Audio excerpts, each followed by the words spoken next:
Bob Elliott is the CEO and CIO of Unlimited Funds. They are an organization bringing indexing to the world of alternative assets and investing. He is a Bridgewater alumni and a macro investing expert. Welcome to the show, Bob. Thanks so much for having me. Excited to be here. Excited to have you on. Tell us a little bit about your personal lives, more about your work, why you do what you do. Well, yeah, I've been a systematic investor for a couple of decades, and as you mentioned, a majority of my career at Bridgewater Associates, which is the world's largest hedge fund, where I developed systematic strategies there. And after decades in the business, I increasingly recognize that most 2 and 20 strategies are really good for the manager and not that great for the investor. And the reason why that is that those managers generate good returns and then take them all away from investors in fees. And so that got me to start to think about whether there was a way to bring the concepts of sort of low cost indexing, which obviously totally changed stock and bond investing, into this world of 2 and 20, and also make it available for not just the uber wealthy, but for the everyday investor. And that's really what we're focused on at Unlimited, is those low cost, diversified 2 and 20 style strategies like hedge funds, private equity, venture capital, but putting it into a liquid structure like ETFs and making it available for every investor. Because there's no reason if you have $20 to invest or $20 million to invest, there's no reason why you shouldn't have access to these sorts of high quality returns. Well, there must be some reason because we don't currently have access. Uh, yeah, well, I think a big reason why that is the industry is just structured around very, very high fee, structures that enrich the manager, and also a whole feeling around exclusivity. Everyone wants to feel like they are, exclusively getting access to the next great investment strategy, et cetera. And what that means is that, if you're an everyday investor, investing your 401k or your taxable account or any of those things, you're basically locked out of these sorts of strategies. Or even if you have a relatively significant set of assets like $10 million, if you try to invest in these strategies, there's fees on top of fees on top of fees, and it's very tax inefficient. All because the whole industry is organized around catering to those big institutional investors and not recognizing the value and putting together the structures that work for the everyday investor. That's really what we're trying to bridge that gap. In the same way that Bogle bridged the gap between institutional equity managers and the everyday investor. We're trying to bridge the gap there in terms of these 2 and 20 strategies. Can you tell me what 2 and 20 strategy is quickly? Yes, yeah. It's 2 and 20 is actually a compensation scheme, not necessarily an investment strategy, but what it generally, and that's 2% fixed fee, which is 2% of 2% of assets under management, and 20% of profits. And almost all these, but what it really refers to is a set of assets that institutional investors invest in. Things like venture capital, private equity, hedge fund style strategies, private credit, all things you've probably heard of in the news, but all sort of fall under this umbrella of very, very high fee and exclusive to only the uber wealthy and institutional investors. Thank you. I appreciate it. So you mentioned Jack Bogle, Vanguard. I think that so many people are familiar with that, how they pioneered index low cost investing and democratized it. That's been nothing but a good thing. And that is important. And it's a big part of the market. But there is this whole world of alternative investments that you're talking about that the ordinary investor doesn't have access to for the reasons you've just described. If the ultra wealthy are investing in these things, does that mean everybody else ought to? What are the benefits? Well, I think if you look actually at why do the very wealthy investors actually typically generate better returns than the everyday investor, the difference is primarily around these alternative investment strategies. And so I think, and the reason why that is those alternative investment strategies are basically sophisticated investment approaches that help generate returns that are on par with or better than sort of traditional index investing, and also typically are brought with meaningfully less risk, meaningfully less volatility. I'm sure, many listeners have, let's say you've been holding your 401k since 2000. Like, how many times have you been through a 50 or 60% drawdown in that 401k, right? Or a 30% drawdown. And the whole point of these alternative investment strategies is to deliver stock-like or better returns, but have a lot less of that volatility, a much more consistent return. And so I think there's a reason, like if you go to the biggest institutional investors in the world, they have about 50% of their assets in these alternative investment strategies. About 50% is in sort of 60-40 liquid markets, 50% in alternative investment strategies. And these are folks who could invest in literally any asset in the world. The reason why they put so much capital in those alternatives is because they generate such a high quality, they typically generate such a high quality, what we call risk adjusted return, which is the amount of return you're getting relative to the amount of volatility you're taking on an ongoing basis. So the 60-40 liquid market that you referred to, that's 60% equities, 40% fixed income, roughly speaking. And then there's this whole world of alternatives that they're taking advantage of. I think a lot of people would be surprised to hear that it's potentially less risky. Yeah, well, I think part of the reason why that is that these strategies are really centered on finding the best opportunities in the market. If you invest in, let's say, the S&P 500, right? There's a lot of risk in the S&P 500. There's lots of companies that could do well at certain times, but also could do poorly at other times, and have done poorly, right? Over the last, we've had 3 drawdowns of 30+% over the last 25 years, right, in the stock market. And what, for instance, in the hedge fund space, what those managers are looking to do is find opportunities that generate similar returns, but just have less risk. So buying assets or companies that are more cheaply priced, or using other instruments like hedges. I mean, in the hedge fund space, right? Hedges that can help protect in the event of downside risk in the market. And really, when you look at these strategies, in many ways, they're pretty boring to look at, because what they are that they generate pretty good returns when things are doing well, and they basically preserve capital when things aren't doing well. And if you put those two things together, actually that generates a pretty good return over time with a lot less volatility. So it's more around the sort of, like, in many ways, almost boring, prudent risk management that is driving a lot of the outperformance on a return relative to risk basis. So you are on the investment committee at Bridgewater. You've just been doing this stuff for a long time. What was it that you said, you know what, it's time for me to try to bring this to more people? Yeah, I mean, I think for me, I had a long career as a systematic investor, building proprietary strategies, and actually my co-founder Bruce as well had decades of experience doing the same thing. And I think the idea of starting our own hedge fund or something like that, which is what typically managers do. You work in a big manager and then you start your own fund. It was not that interesting. I think because it's been done before. We've been doing it for a long time. And I think for both of, and we're both quite successful at doing it. I think for both of us, the exciting thing, the challenge, and the opportunity we saw was, how can we bring these strategies to the everyday investor, to the investor that has $20 or $200 or $2,000, so they can get access to those strategies. When I looked across the landscape, there's a lot of work being done to give people access to alternatives in all sorts of different ways. But the biggest problem with those is almost all of them are layering fees on top of fees on top of fees, and are further enriching everyone but the investor that is putting their capital on the line. And the real big success for investors, if there's, basically the biggest successes for investors over the last 50 years have been the advent of low cost, accessible stock and bond investment strategies, as well as others, and in particular now the ETF wrapper.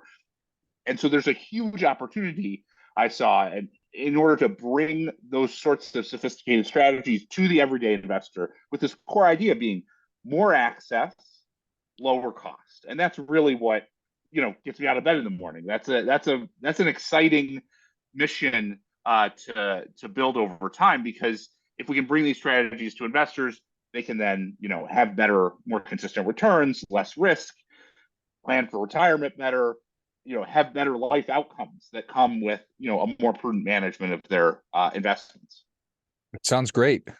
So you set out on this journey. How long have you been working on it now? It's kind of amazing. We've only been at this actually for 18 months, which it's been quite the whirlwind. Starting essentially starting our own small business from scratch, building the technology. We launched our first product a year ago, and it's been in the market and is doing exactly what it's supposed to be doing in terms of bringing those a 2 and 20 strategy to the market. And now we're very excited. We just raised a Series A in order to be able to basically build out a full portfolio of these investment strategies that we can bring to the everyday investor. So you actually put a product into the market pretty quickly. 6 months. Wow. Yeah. I mean, it's been I think in part it speaks to the fact that we're really benefited from the fact that both Bruce and I have decades of experience in this business and really have a lot of understanding about how these strategies work and can quickly and efficiently craft our technology, which essentially replicates how the managers are positioned in close to real time. We were able to stand that up pretty quickly based upon that experience. And the reality is we're sort of in a unique position because most folks who have the skill set to be able to do that effectively, they're out there running 2 and 20 money, right? They're running institutional money because it is a lot more, certainly on an initial basis, a lot more lucrative for them. And those people who are into low cost indexing typically don't have the skill set to be able to actually bring sophisticated strategies, to build sophisticated strategies, because they're focused on how do we reduce costs and index more effectively. And so we were sort of uniquely positioned to start running fast right out of the gate. Fascinating. So when you're looking back on that, were you surprised by anything, or has it gone exactly as you expected? Was anything harder than you expected, or? Well, let's just say this: the life of a small scale entrepreneur working in a highly regulated industry is no easy task. Right. And it's part of the. I had various entrepreneurial experiences before, and actually when I started at Bridgewater, which is now the world's largest hedge fund, there were it was very small, let's just say, and felt very entrepreneurial as well. And so I sort of enjoyed that learning all there is to know about a new area of the market, which is publicly traded 40 Act products and all the regulatory infrastructure related to that, and building a business from scratch. But there's a lot there's a lot more than it may seem on the surface. Everything from dealing with the regulators down to making sure that you're making your disability payments to the state of New York and such. Right. So many moving parts. I mean, just the super basic stuff, which is really, really hard. But then I can't imagine it's easy to try to bring a new investment strategy or approach into the mass market. What is, for lack of a better term, the strategy of the current offering you have, and how many more are you looking to launch? Yeah, our first work is really focused on the hedge fund space, bringing those sorts of strategies to the market. So we started off by creating a low cost, essentially index fund, which is intended to replicate the returns of the overall hedge fund industry, but at a much lower fee structure than would be available if you invested directly in the funds themselves. And so over time, what we're looking to do is we're actually building out a suite or a portfolio of different hedge fund style strategies available to the everyday investor, as well as thinking about how to combine those strategies in the most effective way possible, in the way institutions combine those strategies. And then we've set our sights also looking at how do we bring investors access to things like buyout private equity type returns, which is a cornerstone of any big institutional investor portfolio, by creating portfolios of lookalike companies in the public markets, and then going on to venture capital and private credit and other areas of the market like that. The real mission here is what we're creating is a whole portfolio of products really centered on this mission of diversified, low cost index products for the 2 and 20 part of your portfolio. And when you say low cost, what does that mean? Well, if you think about it, for 2 and 20, there's a reason why I say that. That is the typical fee structure. And so what that means is that a lot of these products have, let's say, a 10% target gross of fees returns, or the return before fees. Take the 2 off, take the 20 off, and that's something like 400 basis points, 4% that exists in fees. And we're looking to bring these products to market at under 1% fees, so about a quarter of the fees, and then or less. And then I think another critical important thing to think about for the everyday investor who has a taxable account is taxes matter. And there's a critical reason why we construct these products in an ETF structure, and that's because ETFs are much more tax efficient, which means that when you buy the ETF and typically when you hold it for more than a year, you pay capital gains tax at the time of sale. Whereas lots of these other alternative investment strategies, collectibles, all sorts of different things, you're forced to pay taxes at a higher rate, and often even before you sell the position or the security. So that's what we're really focused on is something like a quarter to a fifth of the fee load, and half the taxes of typical 2 and 20 products for a taxable investor. So that's the idea. The all-in post-fee, post-tax cost, something like 1/10 of what it would have been to traditional. That's fairly incredible. When other people look at you, they're like, "How are you doing this?" Or they're like, "Or you're pulling the curtain back. Knock it off." That's right. No, it's always great to talk to folks in the 2 and 20 business, in the hedge fund business, who in a public way will say, "Oh, there's no way they can do that. I don't believe it." And you talk to them privately afterwards, and they'll say, "You got a pretty good idea here. This is where the industry's going."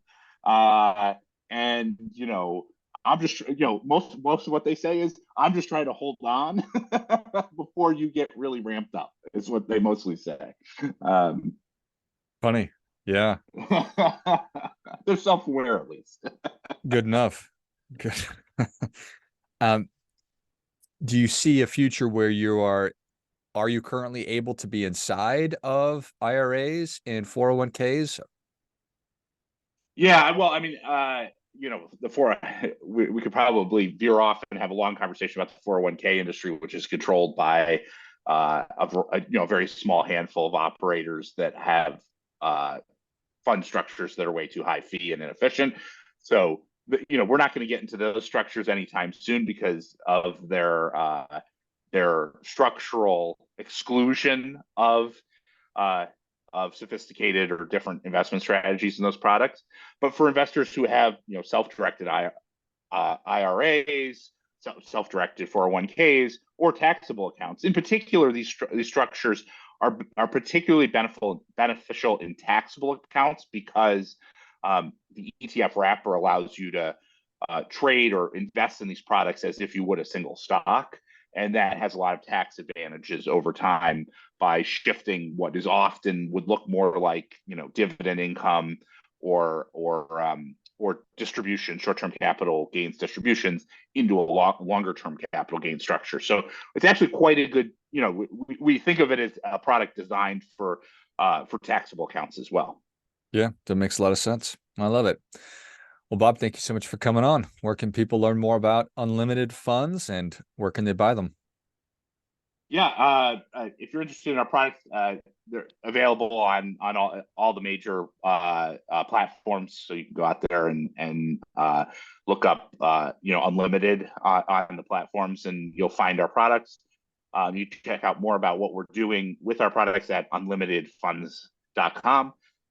And for those of you who are regularly engaged in the markets or interested in following the macroeconomy, I also, as a side hustle, run a pretty active macro Twitter and YouTube, where you can find me at Bobby Unlimited.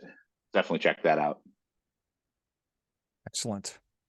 Well, if you enjoyed this as much as I did, show Bob your appreciation and share today's show with a friend who also appreciates good ideas. Go to unlimitedfunds.com and find Bob's offerings wherever you do your investing, and just search for Unlimited Funds. And then what's the handle on the social media sites? Bob E, It's B-O-B-E. Bob E Unlimited. Yes. Bob E Unlimited. And we will link all those in the notes of the show. Thanks again, Bob. Thanks so much for having me. Appreciate it. Till next time, remember, do your part by doing your best.